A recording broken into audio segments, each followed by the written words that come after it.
Oke, nah ini supaya gampang aja ya, gimana sih caranya untuk kita nge-develop dari awal sampai akhir. Jadi misalnya tadi insight-nya adalah, insight yang tadi aku bilang ya, tadi yang pertama tuh ketika kita lagi ngobrol-ngobrol sama orang, kita tahu nih masalah mereka apa. Nah jadi insight-nya adalah ternyata orang-orang tuh kalau lagi pandemi, mereka tuh nggak bergerak nih kayak aku nih, tiap hari biasanya kerja ya depan laptopnya duduk dari pagi sampai malam gitu. Jadi kita kayak, aku berasa kok badan kayak kurang sehat ya, karena duduk doang nih di atas kursi, kayak kurang sehat gitu. Jadi sebenarnya pengen banget sih untuk bisa punya kehidupan yang lebih sehat. Cuma masalahnya tadi aku bilang males banget nih kalau beli makanan sehat, karena mahal banget, karena biasanya tuh rice bowl kalau yang nggak sehat tuh aku beli kayak 30-40 ribu gitu ya. Sedangkan kalau misalnya makanan sehat tuh bisa kayak 80 ribu, 90 ribu, hampir 2 kali lipat harga-harga makanan-makanan yang nggak sehat. Padahal sebenarnya niatnya tuh ada, kayak aku tuh niatnya ada banget nih, aduh pengen banget nih hidup sehat, udah lagi pandemi nggak gerak-gerak, tapi ya gimana, mahal banget, udah gitu udah mahal, kadang-kadang rasanya juga nggak enak gitu, tapi ya udahlah karena aku bisa lebih bisa terima.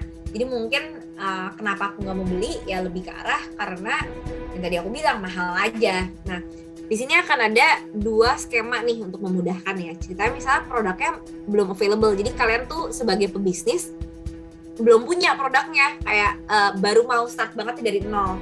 Atau misalnya sebelumnya kalian adalah jualan baju, tiba-tiba sekarang lagi pengen jualan makanan gitu. Jadi kalian kan belum punya produk yang bisa menjawab masalah ini. Kalau emang produknya belum punya, berarti kalian harus spend some time untuk bikin product development.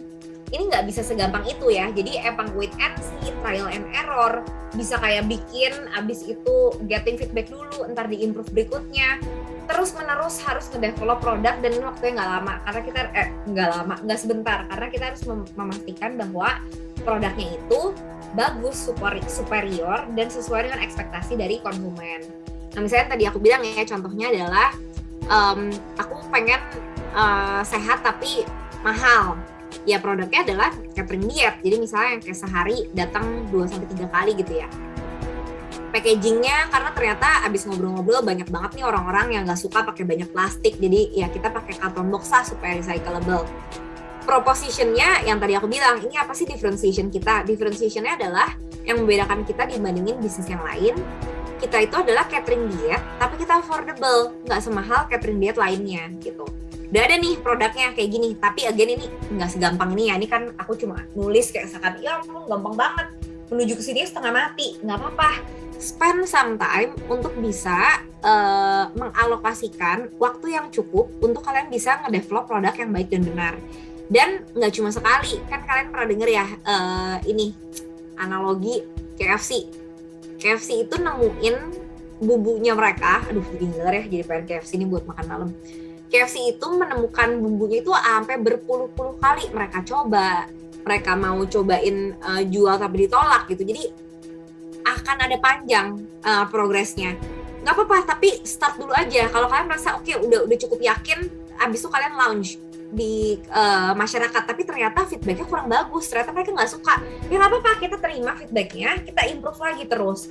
Jadi pebisnis yang baik adalah ketika mereka mendapatkan input dari konsumen, mereka itu menerima inputnya dan mereka mau merevisi lagi, revisinya terus sampai kalian akhirnya menemukan yang paling pas gitu ya. Nah terus ini juga penting yang tadi aku bilang nih, setelah kita udah punya produknya dan preparation untuk launchingnya.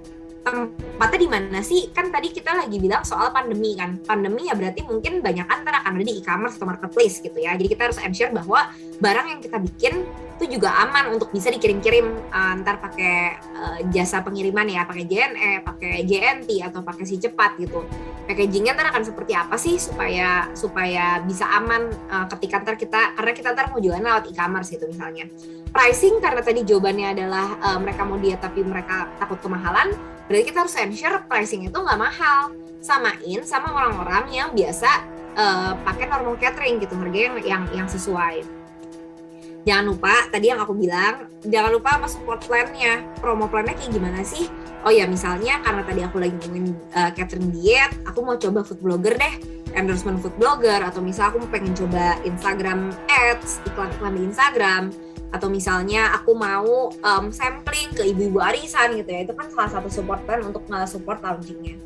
itu adalah satu skema atau satu rute ketika kalian memang belum punya produknya.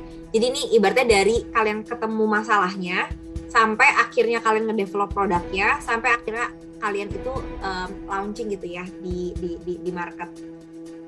Ada contohnya juga kalau memang sebenarnya produknya udah ada, jadi ternyata memang kalian itu adalah pebisnis untuk catering, tapi catering biasa aja tadinya kalian kayak catering biasa aja, nggak ada yang aneh-aneh.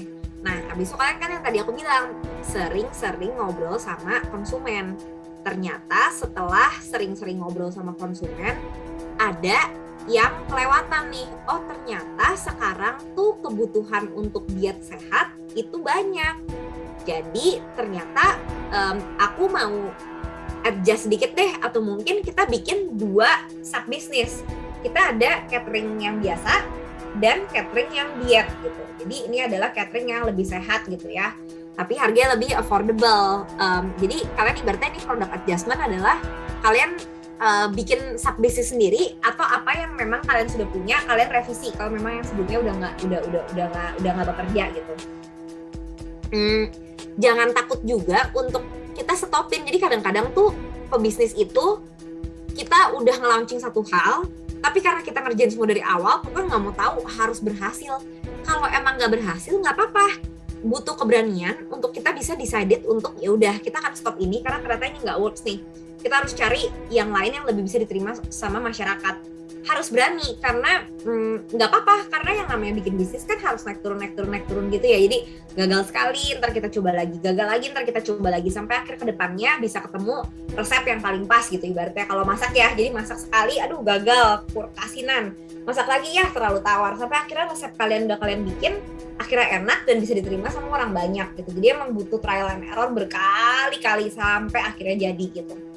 Nah, ini misalnya udah ada, ini lebih ke arah adjustment aja sih. Jadi yang tadi produk kalian udah ada, kalian revisi sedikit. Terus di sini sebelumnya kalian jualannya cuma di warung depan rumah. Sekarang kalian nambahin tempat jualan baru, yaitu di e-commerce atau marketplace. Pricingnya mungkin kemarin kemahalan, jadi sekarang kita akan ganti pricingnya sedikit lah as per normal catering gitu. Nah, support plan-nya ya tadi ya sama lah ya. Jadi ntar ketika udah ada, jangan lupa juga untuk dipromosiin. Ada food blogger, ada iklan di Instagram atau berbagai macam lainnya ya. Tergantung dengan konsumen kalian ada di mana. Ini nanti panjang lagi nih kalau mau tahu tentang kayak promosi yang paling pas itu kayak gimana, panjang lagi. Tapi for each step, untuk setiap prosesnya jangan cepet-cepet. Kalian harus sabar aja, jangan maunya buru-buru, mau launching besok pengen dapet uangnya besok, nggak apa-apa, sabar aja, cari tahu yang produk yang terbaik itu seperti apa, research dulu yang banyak, kira-kira tempat tuh yang lagi hits tuh apa sih, jualannya tuh di mana sih, e-commerce tuh yang lagi tinggi-tingginya tuh di mana sih, pricing yang paling cocok tuh apa sih. Kalau perlu coba dulu tanya-tanya, nih lu beli segini, harga segini mau nggak gitu. Support plan juga jangan asal oke, launching udahlah pasang lagi iklan di TV itu kayak 1M lah ya sebulan. Nah ya nggak cocok dong, memang kalian bisnisnya sebesar apa memang ke iklan TV. Jadi tergantung, semuanya itu very customized, beda-beda antara bisnis satu dengan bisnis yang lain. Jadi harus memberikan alokasi waktu yang cukup untuk kalian bisa mengerti apa sih yang terbaik yang kalian harus lakukan untuk bisnisnya kalian gitu.